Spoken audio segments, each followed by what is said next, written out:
we believe that there's 3 tectonic shifts happening to companies all at the same time. Number 1, there's a shift of consumers who now want to buy products and services from companies that do good.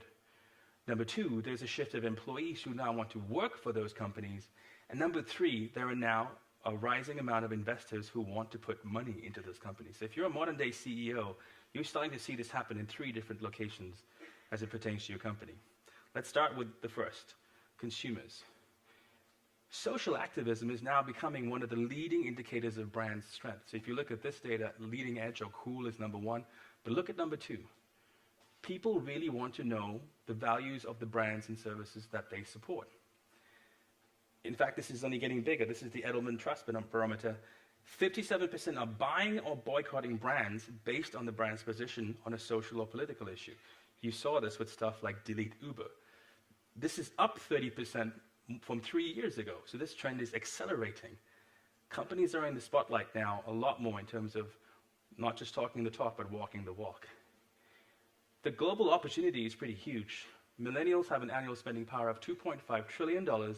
95% of them say they would switch brands to one that supported a good cause in an authentic, meaningful manner. That's the size of the prize out there.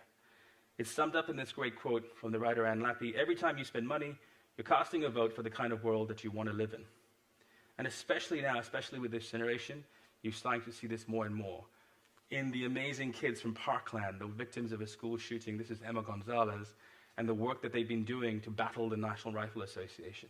This is Boyan Slat, who was 18 years old when he decided to create a device to clean up the world's oceans, and now runs the Ocean Cleanup Project.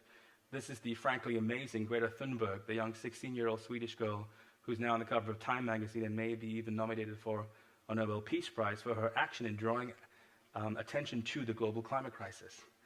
These kids are out there ringing the alarm bells. I think we need to go help them. I think we can't just say, the kids are the new generation of leaders. They're inheriting a flaming dumpster fire of a planet that we are leaving them. I think we need to go help them with this as well. Let's take a look at investors.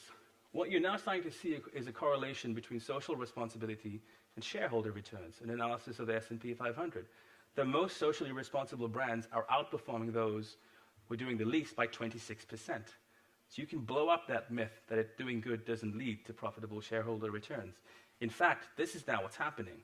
Major companies, investment banks, are coming into this space. This rather stern-looking gentleman, some of you may know, is Larry Fink. He is the chairman and CEO of BlackRock, the single largest institutional investor on the planet, $6.3 trillion under management. That's trillion with a TR. And it's now come out and said, from now on, all the companies we invest in, we need to see social impact alongside financial returns.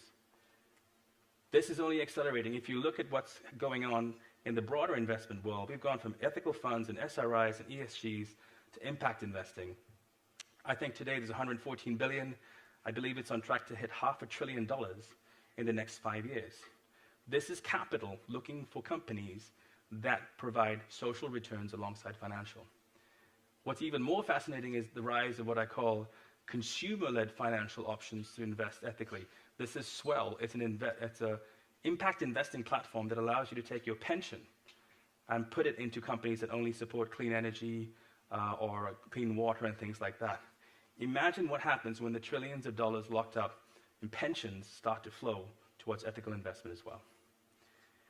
All of this is coming at somewhat of a bad time for companies in the S&P 500. They're going extinct faster than ever before. The average lifespan of a company has gone from 67 years to 15 years. I know this. I was inside one of these companies when this happened. I worked for Nokia. Hands up everybody who owned a Nokia phone. Now keep it up if you still got one.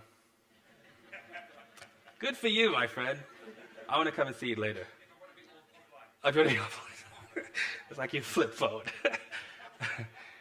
Nokia, when I joined it, that single company was responsible for 40% of the Finnish GDP. One company.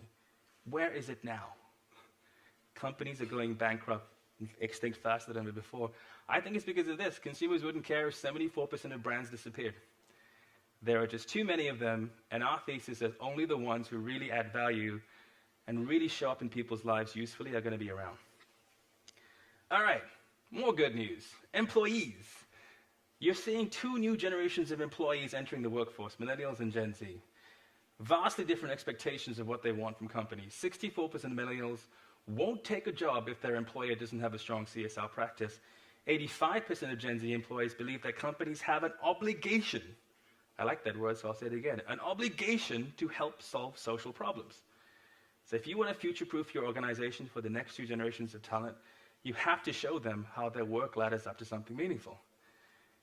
This is taking on even stronger manifestations. This is the Google Walkout. This is what we call the rise of white-collar employee activism. Remember when the only employees striking used to be miners or teachers or blue-collar workers?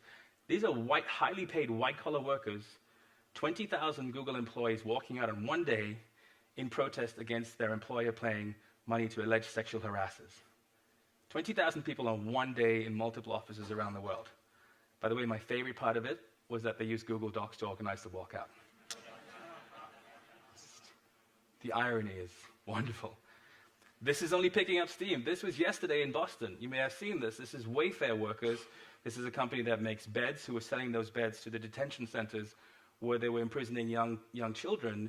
And the employee said, no, we don't want this. We're walking out. They sent a letter to their CEO. They staged a walkout. You now have a new constituency, the people inside your company, who are going to hold your company to a higher standard as well.